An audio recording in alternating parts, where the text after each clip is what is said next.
जिसके दादा भारत के पहले प्रधानमंत्री, दादी उस टाइम के करंट प्राइम मिनिस्टर,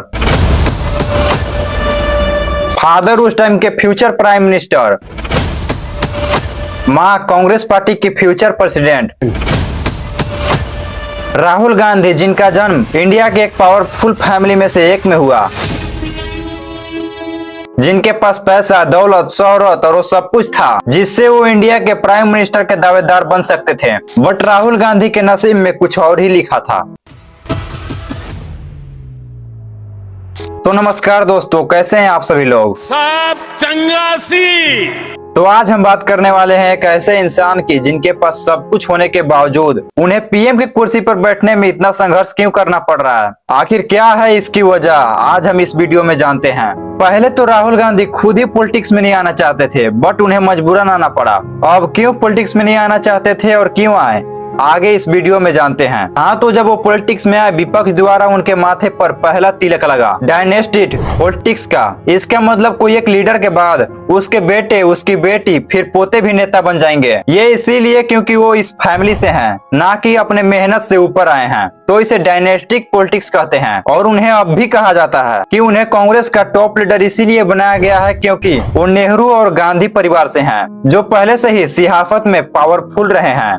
और नरेंद्र मोदी तक अपनी कई रैली में राहुल गांधी को शहजादे बुलाते आए हैं। शहजादे, ये शहजादे उनके बॉस हैं। जो क्लियर एक ताना है कि वो अपनी फैमिली की वजह से इस मुकाम तक पहुंचे हैं। लेकिन ये तो बस एक छोटा सा टैग था। अभी कुछ दिन पहले शहजादे यहाँ आए थे। उनकी इमेज पर सबसे बड़ा असर तब पड़ा जब उनको पप्पू कहा जाने लगा। आपके अंदर मेरे लिए नफरत है, आपके अंदर मेरे लिए गुस्सा है, आपके लिए मैं पप्पू। उनकी हर एक स्पीच ट्रोल होने लगी, हर पॉइंट पर मीम्स बनने लगे। और यहाँ तक कि इंडिया के प्राइम मिनिस्टर उन्हें बालक बुद्धि तक कह दिए थे। बालक बुद्धि में ना बोलने का ठिकाना होता है और न ही बालक बुद्धि में व्यवहार का कोई ठिकाना होता। और ऐसा कहने के पीछे कई रीजन थे और राहुल गांधी कई स्पीच में गलतियां भी किए थे। अब सवाल उठता है कि आपके जो प्रधानमंत्री हैं, देश के जो प्रधानमंत्री हैं, मगर वो देश के हैं, मगर आप वो अनकंफर्टेबल लगते थे। अशोक गहलोत जी ने यहाँ पे कुंभकर्ण लिफ्ट योजना का पैसा दिया। और इसके बाद उनको 2014 के इलेक्शन में सिर्फ 44 सीटें मिली, जो कि कांग्रेस के इतिहास में सबसे लोएस्ट सीट काउंट था। और इसी की वजह से वो ऑपोजिशन के लीडर भी नहीं बन पाए। 2019 के इलेक्शन में भी यही हुआ।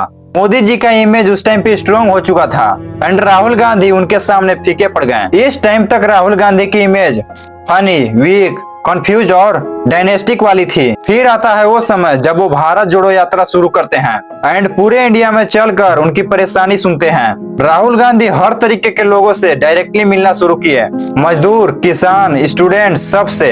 ये वो टाइम था जब लोगों ने राहुल गांधी को सीरियस लेना शुरू किया एंड इसका रिजल्ट 2024 के इलेक्शन में भी दिखा, जब उनकी पार्टी 99 सीट हासिल करती है एंड उनके खुद के पार्टी के नेता जो नाराज थे इनकी राजनीति को लेकर, अब उन्हें ऑपोजिशन लीडर के रूप में देखने लगे थे। तब से इंडिया के लोग राहुल गांधी को नेक्स्ट पीएम के रूप में देख रहे हैं। ये कहानी है एक ऐसे इंसान की जिनमें कई कमियां थी, जो अपने खुद के गलतियों से ओपोनेंट्स का इजीली टारगेट बनता गया। लेकिन आगे चलकर वही इंसान एक ऐसा कमबैक करता है जो कभी किसी ने सोचा तक नहीं था। 19 जून 1970 दिल्ली के होली फैमिली हॉस्पिटल में एक बच्चे का जन्म हुआ। इस बच्चे की दादी उस टाइम के प्रधानमंत्री इस बच्चे का नाम राहुल गांधी रखती है। राहुल एक ऐसे परिवार में पैदा हुए जहाँ पैसा, नाम, दौलत, शोहरत हर चीज थी। लेकिन इस नाम के साथ एक ऐसा बोझ आया जो शायद किसी और बच्चे ने महसूस ही नहीं किया। 1984 में कुछ ऐसा हुआ जिससे उनकी पूरी जिंदगी पलट गई। 31 अक्टूबर 1984 इस दिन राहुल गांधी के दादी और देश के प्रधानमंत्री इंदिरा गांधी अपने ही सिक्योरिटी गार्ड के हाथों मारे जाते हैं। उस टाइम राहुल की उम्र सिर्फ 14 साल थी। उनकी तो लाइफ अभी शुरू ही हो रही थी। इंदिरा गांधी के मौत के बाद राहुल गांधी काफी डर के जी रहे थे। सोनिया गांधी इतनी डर गई थी कि राहुल गांधी और अपनी बेटी प्रियंका गांधी को स्कूल तक भेजना बंद कर दी थी। ना ही उनके पास कोई दोस्त और ना ही बाहर घूमने के लिए कोई जगह। बट 1989 में माहौल थोड़ा शांत हुआ तो राहुल गांधी ने दिल्ली के एसटी स्टेफन कॉलेज में हिस्ट्री ऑनर लेकर फिर से अपनी पढ़ाई शुरू की। उस टाइम पे उन्हें शूटिंग बहुत पसंद थी और नेशनल लेवल पर 4th रैंक भी अचीव किया। उनकी जिंदगी अब बिल्कुल नॉर्मल ट्रैक पे आ गई थी। वो अब अच्छे से पढ़ाई कर पा रहे थे और अब ज्यादा खतरा भी नहीं था। लेकिन 1981 में उनकी लाइफ का दूसरा बड़ा झटका आता है और उन्हें पता चलता है कि राजीव गांधी एक बॉम्ब ब्लास्ट में मारे जाते हैं। राहुल गांधी अभी सिर्फ 21 साल के थे। इतनी छोटी उम्र में अपनी लाइफ का 3 बुरा वक्त फेस कर रहे थे। 1980 में चाचा संजय गांधी का प्लेन क्रैश, दादी को उनके गार्ड के ही द्वारा मार दिया जाता है और पिता को बॉम्ब ब्लास्ट में मरना। इसके बाद वो हार्वर्ड ज्वाइन किए, लेकिन सिक्योरिटी थ्रेट की वजह से उन्हें रोलिंस कॉलेज फ्लोरिडा में ट्रांसफर होना पड़ा। वहाँ ये ग्रेजुएट कंप्लीट किए और 1995 में पीफिल की पढ़ाई के लिए कैम्ब्रिज चले गए। इतने सारे थ्रेट्स और इन्हीं सब मुसीबतों के चलते वो डिसाइड किए थे कि मैं कभी पॉलिटिक्स में नहीं आऊंगा। लंदन जाकर मॉनिटर ग्रुप में कंसल्टिंग का काम किए। फिर इंडिया में लौटकर 2002 में IIT consultancy from back of service private limited को मुंबई में शिफ्ट किए। इसके बाद यूके में भी बैक ऑफ सर्विस को लॉन्च किया, जहां वो फॉर्मल सप्लायर को डिफेंस सिक्योर करते थे। बट उनकी किस्मत में बिजनेसमैन बनना नहीं लिखा था। अब आता है journey of politics. Sonia Gandhi ने अपने पिता की सीट से चुनाव लड़ने को कहा। यह पॉलिटिक्स में उनका पहला कदम था। यहाँ लोगों को लगता था कि अगर गांधी परिवार से कोई पॉलिटिक्स में आएगा तो वो सिर्फ प्रियंका गांधी आएगी, क्योंकि राहुल गांधी तो इन सब चीजों से बहुत दूर रहते थे।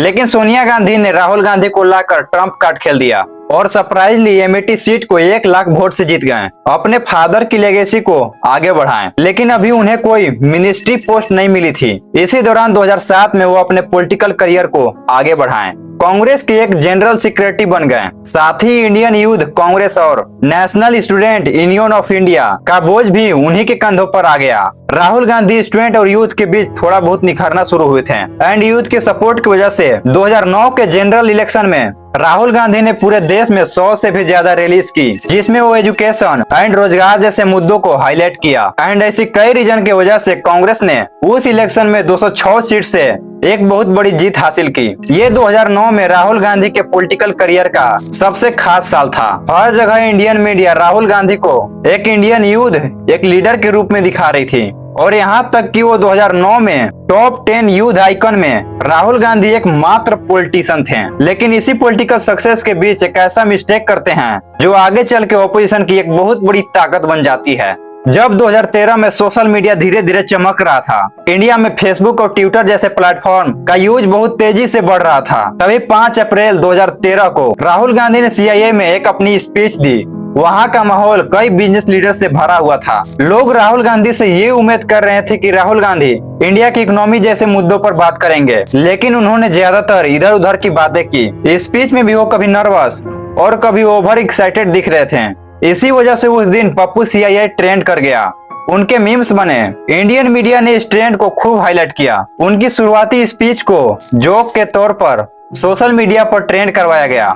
हर रैली, हर स्पीच, हर इंटरव्यू के बीच हुआ कुछ ऐसा हिस्सा जिसमें वो ज्यादातर पोज लिए हो, सबको सोशल मीडिया पर पप्पू का टैग लगाकर वायरल किया गया। 2013 खत्म होते होते ऑपोजिशन के नेता भी उनको पप्पू नाम से पुकारने लगते हैं।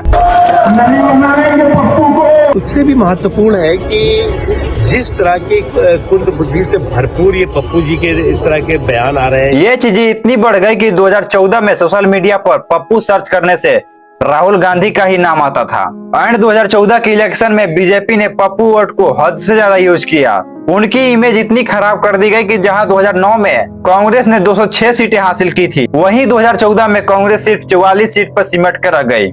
इसके बाद कांग्रेस के खुद के नेता इस पप्पू नाम से बहुत परेशान हो गए। उन्हीं में से एक थे यूपी के फॉर्नर राज्यसभा गुलफान खान। उन्होंने कांग्रेस के प्रेसिडेंट सोनिया गांधी को एक लेटर लिखे और बोले कि कांग्रेस पार्टी को बर्बाद होने का कारण सिर्फ और सिर्फ राहुल गांधी हैं। इसके बाद कई नेता पत्र लिखते हैं एंड कुछ तो पार्टी ही छोड़ देते हैं। अब राहुल गांधी ने गलती तो की थी, और बहुत सारे जगह, जिसकी वजह से उन्हें जमकर ट्रोल भी किया गया और इसीलिए इस इलेक्शन की हार की जिम्मेदारी वो अपने कंधे पर लेते हैं और 2017 में इन्हें कांग्रेस पार्टी का प्रेसिडेंट बना दिया गया। एंड 2019 के इलेक्शन के लिए राहुल गांधी ने अपने कैंपेन को एग्रेसिव दिखाने के लिए कोशिश करी, जिससे फिर से उन पर बैक फायर हो गई। वो 2019 में चौकीदार चोर है का स्लोगन यूज करते हैं। इससे किसी और को नहीं, पीएम मोदी को टारगेट किया जाता है, लेकिन ये इन पर ही बैक फायर कर गई, क्योंकि उस टाइम पे नरेंद्र मोदी की इमेज आम जनता के लिए एक अच्छे ईमानदार नेता के रूप में थी और बिना कोई स्ट्रॉन्ग प्रूफ के बार बार चोर कहना ये जनता को अच्छी नहीं लगी। बीजेपी ने इसका जवाब मैं भी चौकीदार हूँ कैंपेन से दिया।